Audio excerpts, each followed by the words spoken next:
Hey everybody, welcome back to Calibrate Tools, and today we're going to talk about how to use a mitre saw.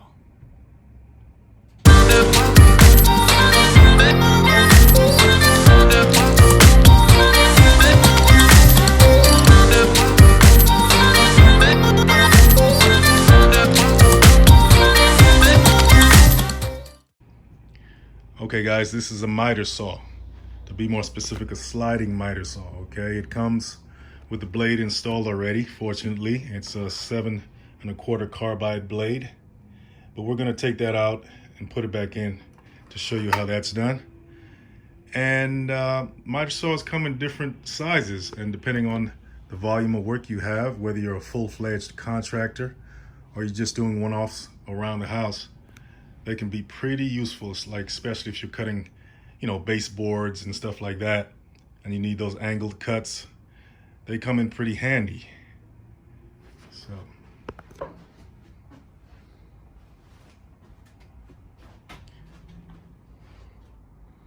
now this particular model here, these handles, or this particular handle you see right here on the side, there's one that goes on the other side as well, but it's not attached yet.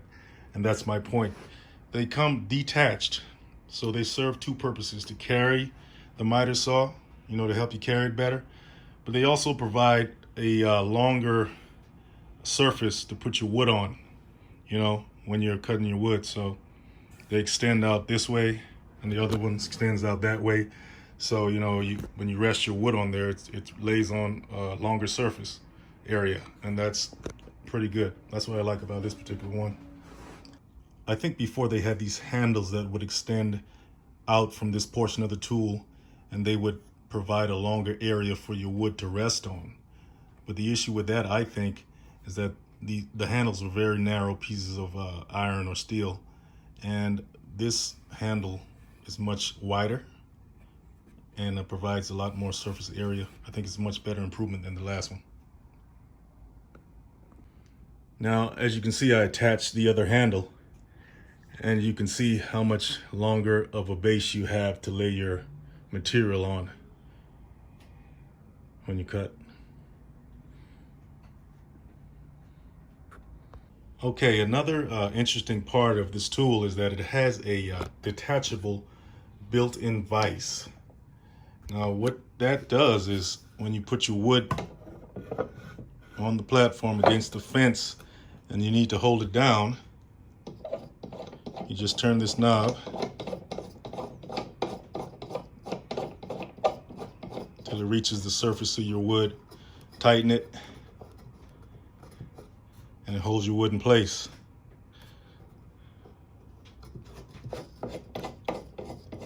You can also adjust the height of this vise. So if you have a thinner piece of wood, you can adjust it accordingly. It's very useful there. And if you need to take it off for any reason, you can just loosen this knob here and it comes right out.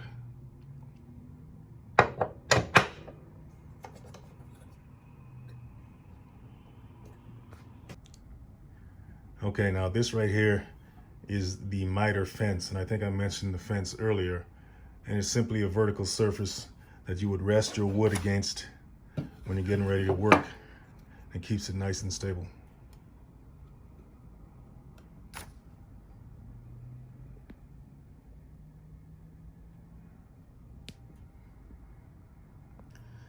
Okay, now this right here that looks like a curved ruler is called the mitre scale, and it allows you to cut at different angles into your material, most likely wood. And the way you would do that is you would go to the mitre lock handle, make sure it's loosened, squeeze the release lever underneath, and move it to your desired degree. So let's just say we move it to 45 degrees. We would go back to the handle and lock in 45 degrees, and there you can cut your wood at 45 degrees. And as you can see right here, in this model, it's kind of a slant, but it's still 45 degrees. You have 2 more degrees after that, so you can extend in either direction. Loosen that up.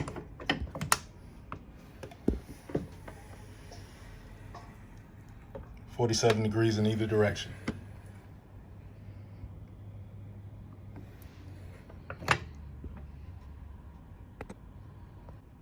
One more thing to mention about the mitre table or mitre scale is what's called positive stops. Now, if you move the control arm, which is this, freely along the scale, and it locks in. You hear that clicking noise? It locked in at 0 degrees. That clicking noise means that that's a positive stop, okay? And if you move it again, locks in at 15 degrees. You hear the clicking noise.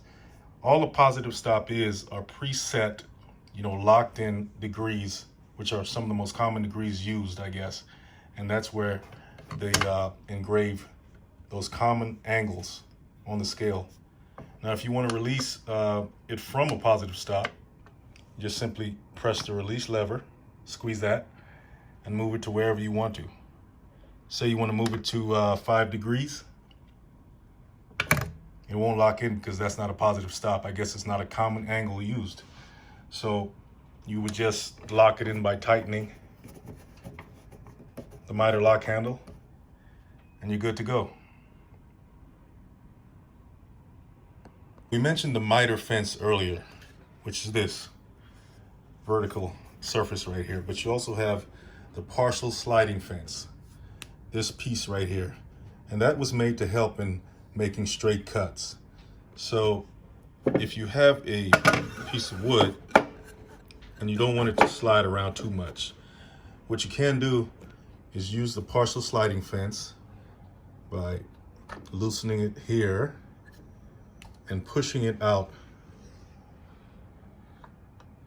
and tightening it again. What that does is creates a more narrow path for the blade to travel in, okay? And it helps to hold the wood in place as well. So, get a closer look here. So what the fence did is it made that path narrow, and it helped to hold the wood in place as well. See?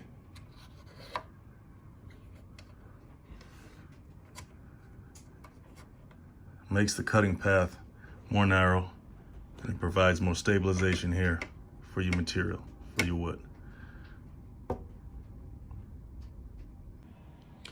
Okay, now, if you want to regulate the depth of the cut or how far you want the blade to penetrate your material, whether it's a through cut, which is all the way through, or a non-through cut, which is partially the way through. And those are called dados, D-A-D-O. You guys can go look that up and see what those are about. But if you want to regulate the depth of the cut, you would have to go to this piece right here, which is called the depth stop. And it's regulated by the depth stop knob, which is on top. And what you would do is you would screw this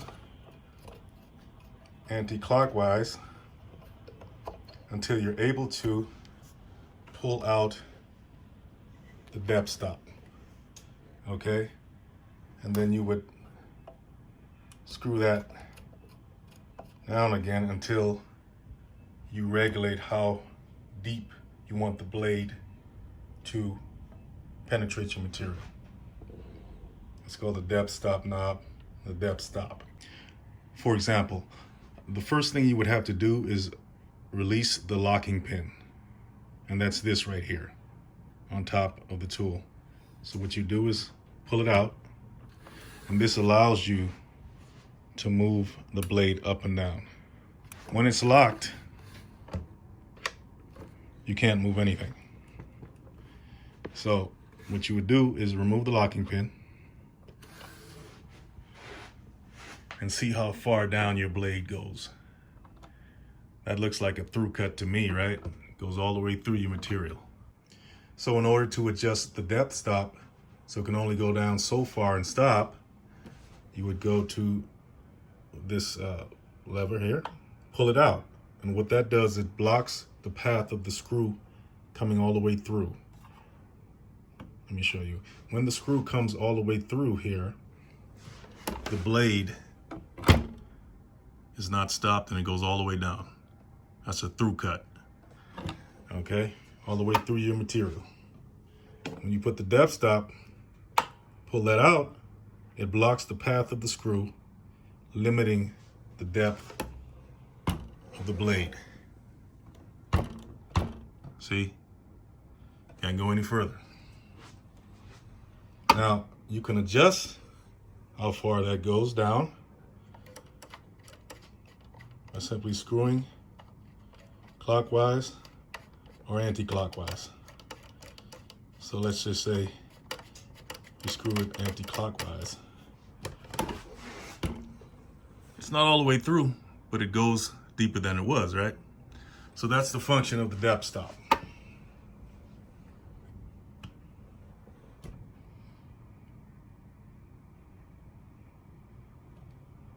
This is the slide lock knob, and it allows you to slide the blade back and forth like this.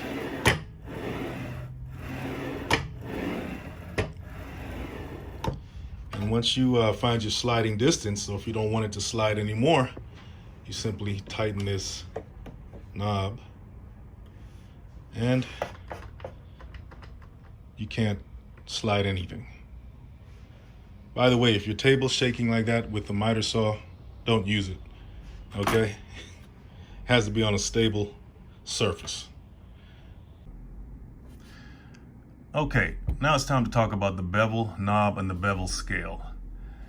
Now the bevel knob, once it's loosened, allows you to move the blade side to side, like this.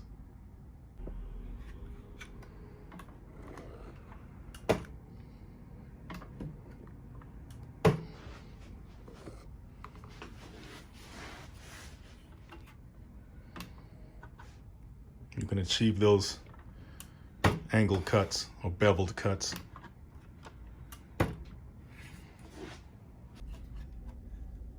And if you want to lock in a certain angle to achieve a certain beveled cut,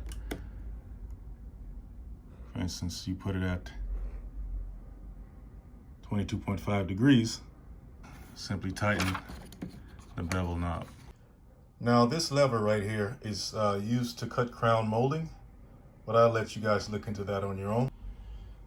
And this right here is the dust port, and that's where you attach the dust bag. And that's this right here. Just put it on there like that, and that collects all the dust from your work. Guys, first thing we want to do when we install and uninstall the blade is find out where the blade wrench is, and that's this right here, seated right in this hole right here. So what you do is you pull it out and you head on over to your blade.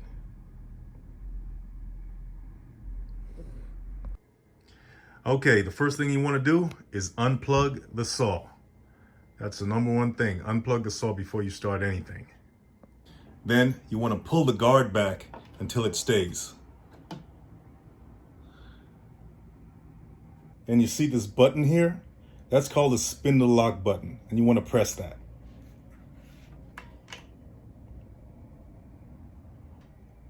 Then, while you're holding down the spindle lock button, you want to turn the blade until it locks. That means it can't go anywhere. Then you take your blade wrench, insert it in the bolt, and loosen it to take the blade off. Now remember, to loosen the blade, you want to turn the blade clockwise.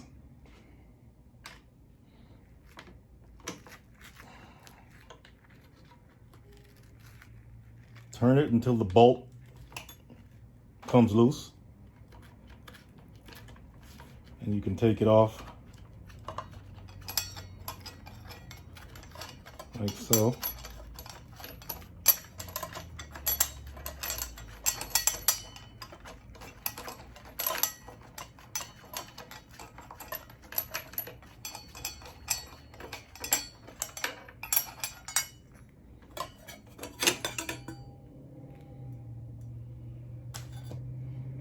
This is the bolt.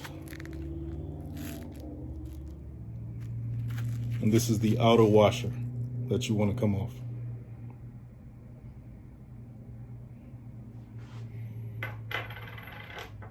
Now to install the blade, you simply put it back on with the teeth facing in a clockwise direction.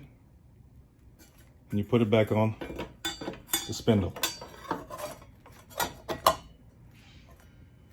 Take your outer washer and put it on there first. And take your bolt. Let's do it like this. A little bit easier. And take your bolt.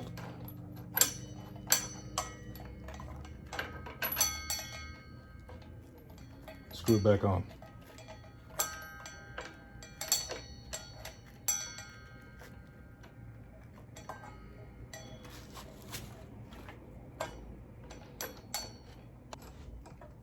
In order to tighten, you want to turn the screw in an anti-clockwise direction. I know you're not used to that, but that's how this thing works.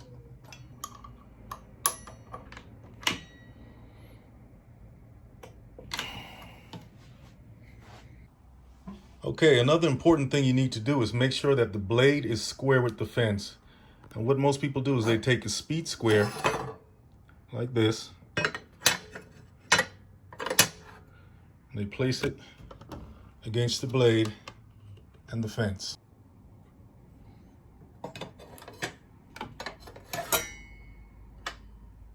And they check to see if the blade is square with the fence. If it's not, you may have to make some adjustments with the fence. Right here, it looks like it needs some adjusting. So let's do that. Okay, here's another view of the square against the fence. And as you can see, there's some play going on here. You can see how it opens up a little bit up here. And if you push it against the blade, it opens up down here. So we know just by that sound that it's not square. So we got to adjust that, take care of that. Okay, I just made some adjustments to the fence here. I unscrewed these bolts on the fence. There's 2 on this side and 2 on the other side. So that's 4 of them. And I lined up the square with the blade and the fence. While I did that, I adjusted the fence against the square, which was against the blade, until there was no play, no noise, no wiggling. And then I tightened it down to lock in that precision there. And that's how I squared the fence against the blade. Now it's time to check the blade against the mitre table. Now when checking if the blade is squared to the table, the mitre table, most people use a combination square, and that's also recommended in the instructions as well, instruction pamphlet. So you place the combination square against the blade and against the table, and you check for any inconsistencies there. It looks pretty level to me, it looks pretty square to me, so I'm gonna leave that alone. Okay, let's talk about the LED lighting system on this unit. And it allows you to make precision cuts. And this is the power button to turn the LED lighting system on. So let's see how that works.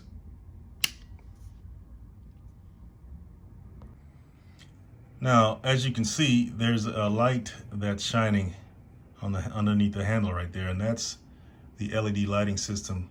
And what that does is it casts a shadow, a very thin line of a shadow, onto the workpiece, and that line represents where the material is going to be removed by the blade. And that there's a technical term for that. It's called a kerf, K-E-R-F. And so let's look at that.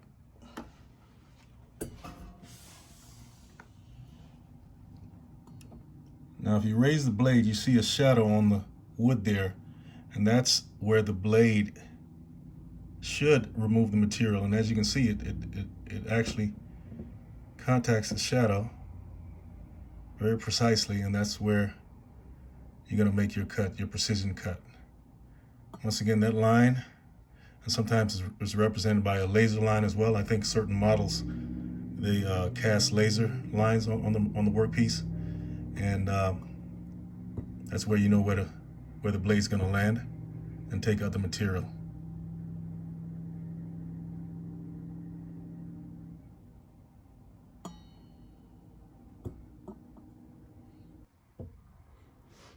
Okay, I know you guys are ready to cut some wood, so let's get right to it.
Okay guys, I hope you learned something today about miter saws.